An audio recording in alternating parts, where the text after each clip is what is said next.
and welcome to Insights with Dr. C. My name is Dr. Douglas Carpenter. With me today is Mary Johnson-Palazzolo. She was with us during the last episode talking about discipline, and we're going to continue that today. Today's program is brought to you by Insight Counseling Services and Troy Youth Assistance. And Mary and I have both worked with Troy Youth Assistance doing public education, and part of that is what we're bringing to you today. So we're happy to continue the second part of discipline. So at this time, I'm going to turn it back over to the capable hands of Mary Johnson-Palazzolo, and she's going to pick up where she left off. Thank you. Thank All you, right, Mary. let's do it. So let's start with kind of where we left off before. We were talking about how every family member should be on board with the type of discipline that you're going to be doing with your children when it comes to caregivers. Well, here's another important part of how discipline should work and be more effective for you is that everyone in the house can agree on how the discipline's going to work.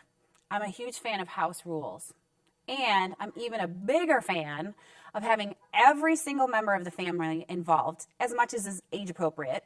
Obviously, your babies and your toddlers might not so much be involved, but I think kindergartner, maybe even preschoolers can be involved in this process, all the way up to teenagers before they leave the house. We all should be involved in the process of deciding how things are going to run in our house. So think about house rules. Not only should there be a rule, but there also should be a consequence if the rule is broken. I really highly recommend that you write these rules up and consider them like a contract that your family all agrees to. Have everybody sign it. Have everybody say, yep, this is what we're going to follow, and then hang it up somewhere where you can see it every day, whether that's on the refrigerator, in the dining room, if you eat there a lot, anywhere. You can even frame it and make it into a big deal and say, hey, look, we've all agreed to this. And if there's ever an issue, you can say, hey, let's go back to the contract and remind ourselves, what's the consequence if we give mom and dad a hard time about going to bed? So let's think about house rules and make sure that you guys work on those. So the next thing I want to talk about is maybe slightly more controversial subject, and that is it ever okay to slap, hit, spank your kids? Well, if you tuned into the previous episode, we talked about the difference between discipline and punishment. That discipline is all about teaching our kids, teaching them how to make good decisions, teaching them how to make good choices, teaching them how to be responsible, how to have self-control, how to be confident. Discipline is about letting your kids know that they're bad and letting them know that mom and dad are in charge all the time. Well, ask yourself, after we've discussed that, what would you say? Is spanking discipline? Is spanking punishment? Again, a lot of parents have differing opinions about this. My personal opinion, as just a fellow human being, not even as a therapist, but just as a fellow human being, if I'm going to hit you for doing something wrong, then what are you going to focus on as that child? Are you going to focus on what I'm teaching you, or are you going to focus on the fact that I spanked you or that I slapped you? My guess is you're going to think about what I've done to you and not what you've done to have that in place. And I was going to use the word punishment. So you probably get the idea of where my opinion is. Now, some parents say, well, are there any exceptions to that? For example, if you're teaching the child about a safety issue, like they're going to run out into the street, so you grab them and give them a swat real quick and say, no, we don't run out into the street. Well, again, this is a controversial subject. If you go back to the previous episode and what we've talked about, there are better ways to handle the situation, which is grab the kid and say, hey, remember, we only go up to the sidewalk. We don't go past the sidewalk. Or grab them and say, hey, remember, it's not safe in the street. Let's make a good choice. Your child's going to focus on what you're telling them rather than the fact that you just gave them a swat on the butt. Again, everybody has different opinions about this. My personal opinion is I'm not a fan of any kind of physical punishment, but you as a parent get to decide what works for you. But just think about the results. Remember in the previous episode when I asked you, what is it that you want to accomplish? What is it that you hope to do with this discipline technique that you're using?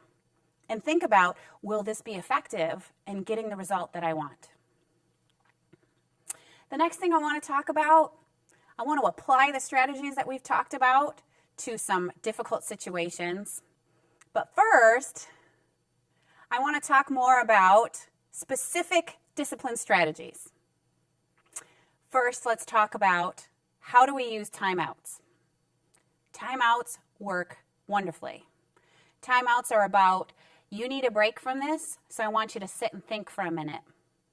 You need a break from this, so I need a break from this too, maybe?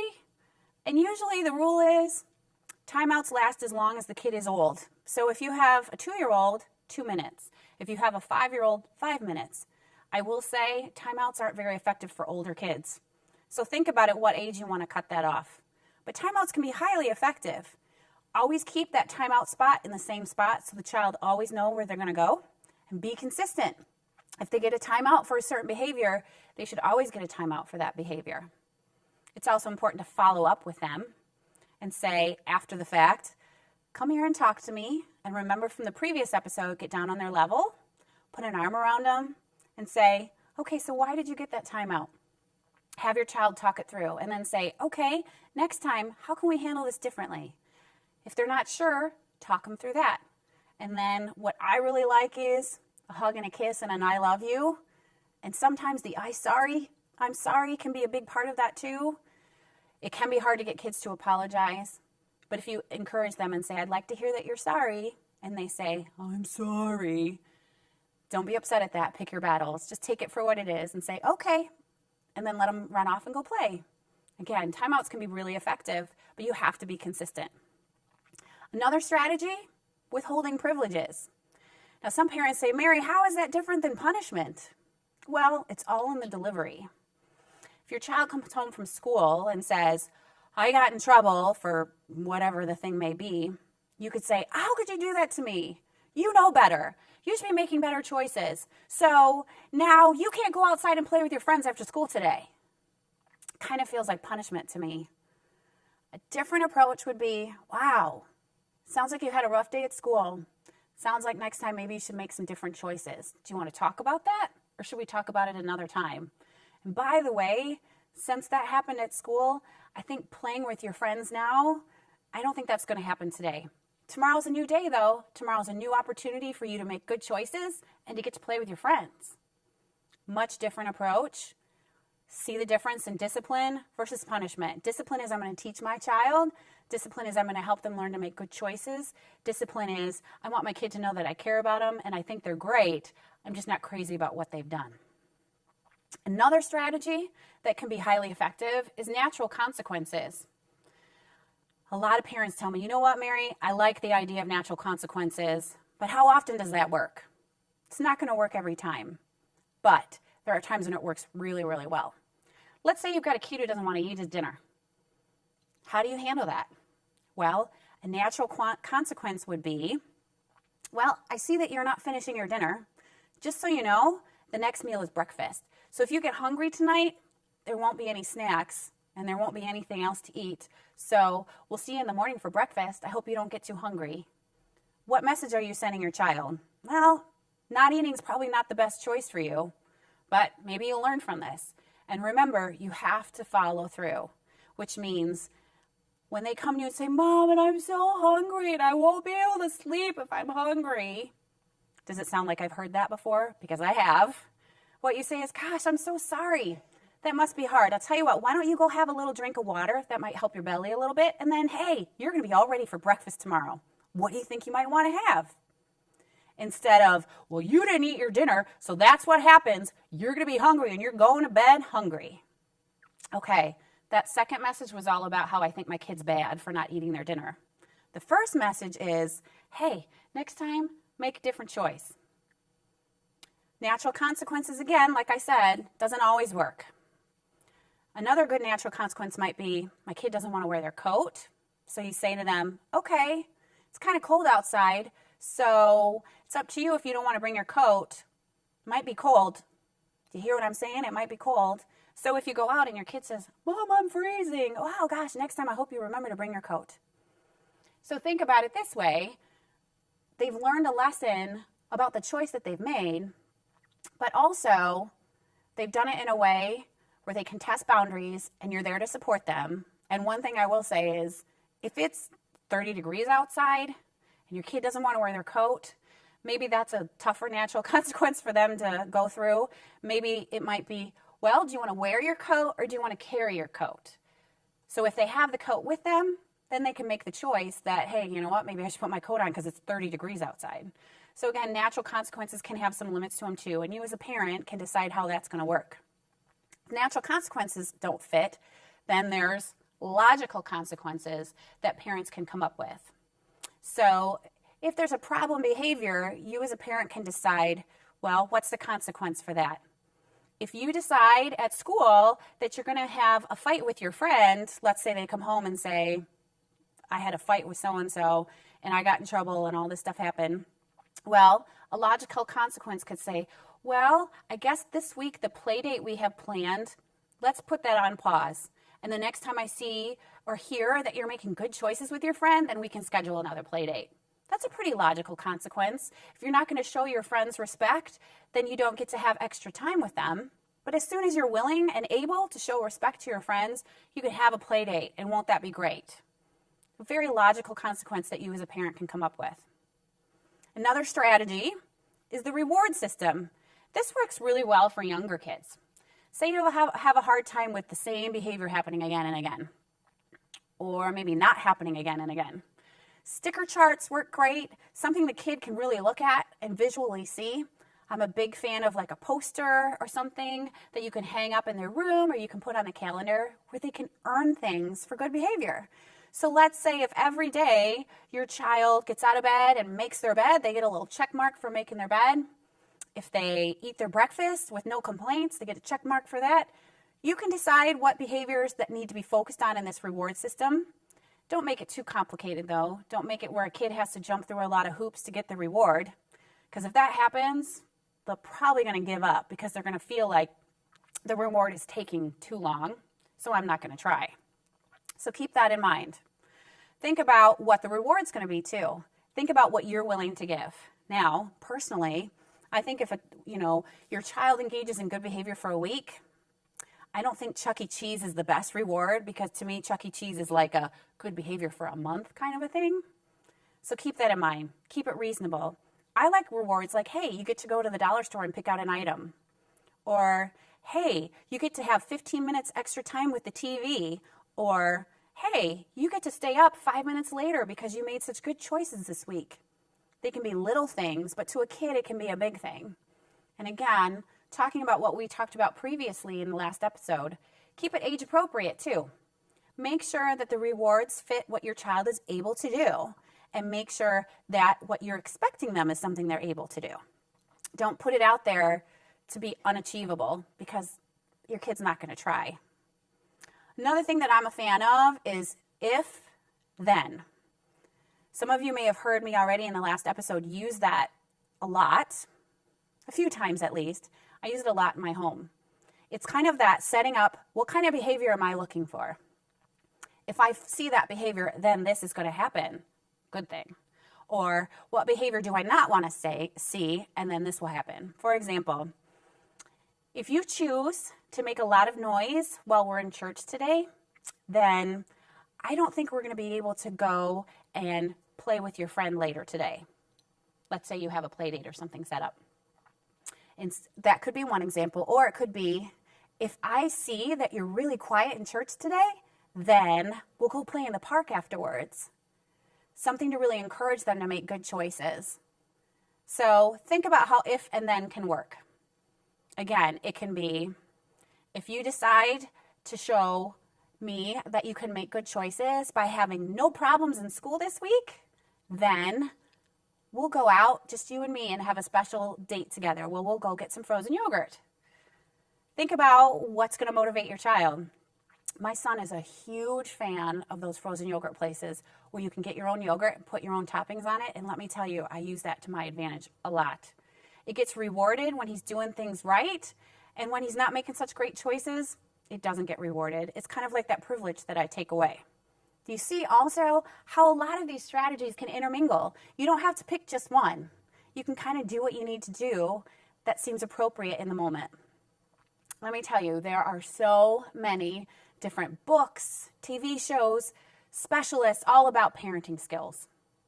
In the end, do what you feel is best, but remember, is it discipline or is it punishment? So let's talk about that special, difficult situation that might come up. I have a lot of parents that have certain scenarios that seem to come up a lot where, when we're out in this place or when we're out doing this thing, we have problems. So let's think about how to be proactive in those situations and talk them through. First one always comes to mind, dinner time. Let's talk about how difficult it can be to get kids to eat the dinner that you've made them. So many kids are picky. So many kids have problems with what you've made for them. They're not going to eat it. Now remember, what did I talk about before? Natural consequence. Well, if you're not going to eat the dinner I made you, then you're going to have to wait until breakfast to get your next meal. That situation means the discussion is over. There's going to be no more complaining about it. You're just done eating your dinner, and that's fine. Now, as a parent, you have to decide. So does that mean I take the plate away and they go and leave and go off and play? Or do I take the plate away and they still sit with us at dinner? I would say have them sit with you at dinner. They still have to sit there. They still have to interact with the family because dinner time can be an important part of the family's day. You can talk about what great things happened to you today or what not so good things happened to you today. You can even come up with a conversation jar that has all kinds of questions on it that you can put in the middle of the dinner table. And if you see your kids kind of getting antsy or bored, pull something out and ask them a question. Like, what is your favorite time of day? Mornings, afternoons, or nighttime? And have them answer it for you. Think about all the different questions that you can ask. And I'm sure if you Googled it, you might come up with a lot of things that you could add to that jar of questions. Try to keep dinner time as fun as possible without being too out of control. Sometimes dinner time, parents tend to dread it because it can be so difficult. Let's think about it from a new attitude of think about this great time that you can have with your kids. And again, if they don't want to eat what you've made them, well, the next meal is breakfast. I'm also a big fan of the no thank you helping, which means, well, okay, so you have this dinner in front of you. I'd like you to take at least 2 bites because that's a no thank you helping. It shows me that you're willing to try something. But if you decide you don't like it, you say, no thank you, Mom. Okay, that's fine. But I'm not going to give you alternative things to eat. Understand that if you don't like it, well, the next meal will be breakfast. I have a lot of parents that say, but Mary, that's like starving your kids. And I tell them, really? Unless your kid has a significant medical issue where they have to eat regularly, most kids aren't going to starve to death just missing one meal. Hopefully they'll learn something from it, if anything. And come breakfast the next morning, they're probably going to be pretty hungry. And that's a great opportunity for you to say, wow, you're pretty hungry today, huh? Boy, I guess next time when dinner's served, you probably should eat a little bit more. Instead of, well, that's what happens when you don't eat your dinner. Now you're hungry. Think about discipline versus punishment. So let's talk about another area that can be difficult for parents. Shopping. Any kind of shopping. Grocery shopping, clothes shopping, anywhere shopping. Kids always complain, right? I'm so bored. I don't want to get out of here. Whatever it might be. Let's talk about age appropriateness. Keep little ones in the cart when you can. If they're wandering around free, they're able to get into things. Think about removing those temptations. Remember how we talked about that previously. If the temptation is for kids to get into stuff, I know my daughter who's a toddler, her favorite thing is taking everything out of whatever container it's in and then attempting to put it back in. Think about her loose in a store. Not a good idea. So she's always in the cart and I'm pushing it. And while we're pushing it, I'm talking to her, I'm interacting with her. Even though she can't fully talk with me yet, she's trying and we're engaging. So keep them in the cart as long as you can or have them touching the cart. If you got an older kid, I've got a 6-year-old, and sometimes he can kind of tend to get a little bored and kind of wander off. And I tell him, hand on the cart. And if he shows me that he's making good choices, then I'll say, okay, you don't have to keep your hand on your cart. But if I see you going off on your own or maybe get into things you're not supposed to, then I want you to have that hand on the cart again. Noticed how I used if and then can be pretty effective in these situations. The other thing, be proactive. Bring snacks. Bring toys, bring anything to keep those kids entertained. Remember the dreaded moment when you pull into the cashier And all those temptations are all along the aisle there, right? The impulse aisle, where it's like, oh, candy, gum, little toys. If you give them things to keep them occupied, they're much more likely to avoid looking at those temptations. But if they do, remember, be proactive. Before you even go to the store, say, stores always have fun things. Stores always have toys and candy. But today, we're just going to focus on getting what mom needs. And if I see good behavior out of you, then maybe when we get home, we can have an extra special snack.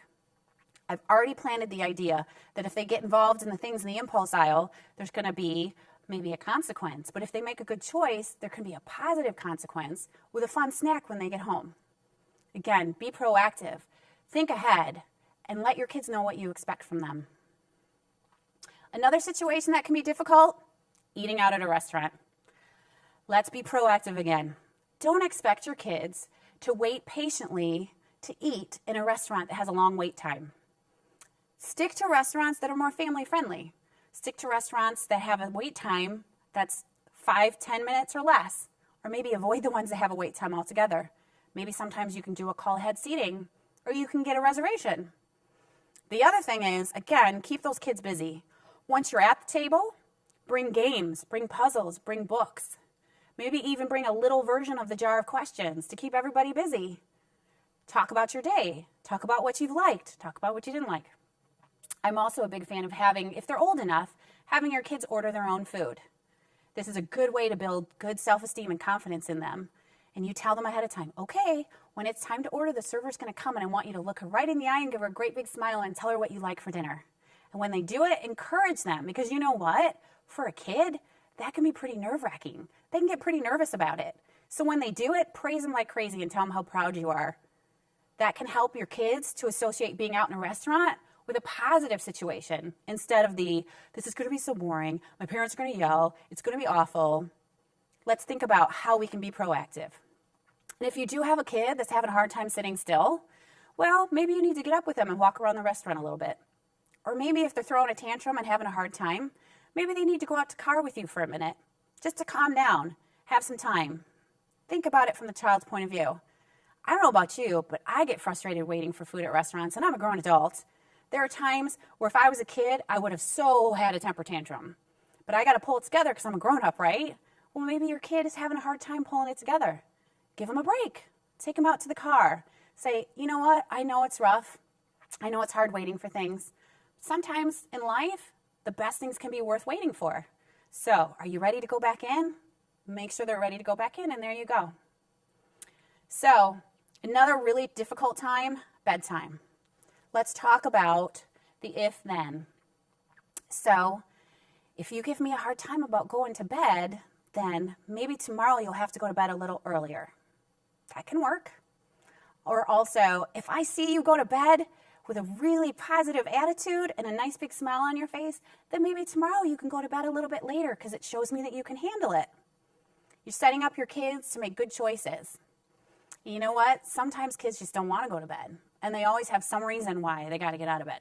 Get a drink of water, ask you one more question. So as you leave, you say, your time is done. I will see you in the morning. If you need to talk to me about anything else, I'll be more than happy to talk to you about it in the morning.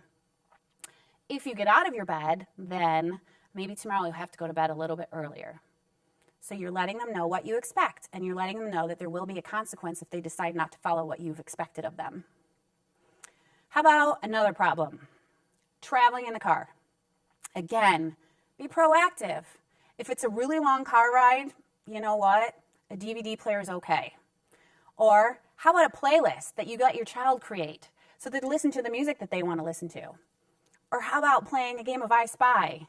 Or does anyone remember some of those games from license plates where you can play football or bingo? Any kind of car game that can keep things fun and keep kids occupied. Let them bring books. Let them bring other things so that they won't be so bored and wanting to bother you. Also, talk to them about what you expect. Take breaks along the way if you're taking a long ride. Stop, go to the bathroom, get out, let them run around. I don't know about you, but I have a hard time in the car for a long time. Why wouldn't your kids?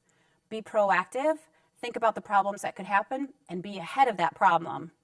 and avoid temptations, which is to stop every 10 minutes and, Mom, I want this, Mom, I want that, Mom, I want this. When you're out at a restaurant or if you're out somewhere where there's lots of snacks in the vending machine and the kids see those things, let's avoid those temptations. Pack snacks. Pack things that are going to give you what you need so you don't have to stop quite as often, hopefully. Maybe that means a cooler with some sandwiches and things in it. Any of that stuff can be helpful. The last situation I want to talk about is public play areas. How often have you been there and your kids are saying, I don't want to leave, I don't want to go, and you're saying it's time to go, and they're throwing a fit. And then you're picking them up and saying, come on, we're leaving. Well, be proactive again. Talk to your kids about what you expect from them and give them a heads up. Give them a 5-minute warning. Give them a 2-minute warning. Yeah, kids don't know what that means, but they do know that that means very soon my time here will be done. And when you see them playing with their friends really well, praise them like crazy for it and let them know how proud you are of them when they're ready to leave and they don't give you a hard time. Well, hopefully this has all helped you with some of those difficult situations. I found this quote online when I was doing my research to get ready for the presentation, and I want you to think about it because I thought it was pretty powerful. Your kids require you most of all to love them for who they are, not to spend your whole time trying to correct them. So let's find the balance between loving our kids and disciplining them. Look for chances to tell them how proud you are of them and how much you love them. Thank you so much for this time. I hope it was helpful for you. Thank you so much, Mary. You did a great job presenting discipline to our viewing audience. Thanks, Doug. It can be challenging. Yes. But you provided a lot of specific scenarios there and gave us a lot of good options. I hope so. For each situation. Because I know bedtime can definitely be tricky. Very much so, yes. And I am so happy to say that by using good discipline techniques, you know what'll happen? You'll have that babysitter that'll say, your kids are so good about going to bed. Total score, right? Yeah. Isn't it amazing how our kids are so much better for other people than they often are for us? Oh, that's very true. But if we have good discipline with them, they'll behave in lots of different places. Right, and we want the babysitter to know what we're expecting of our kids so then the babysitter can make sure that they're keeping that in place too. Absolutely. Well, thank you so much for being with us. It's been great. And I'm sure Mary will be back at some point presenting other topics with us. Definitely. So until next time, live well.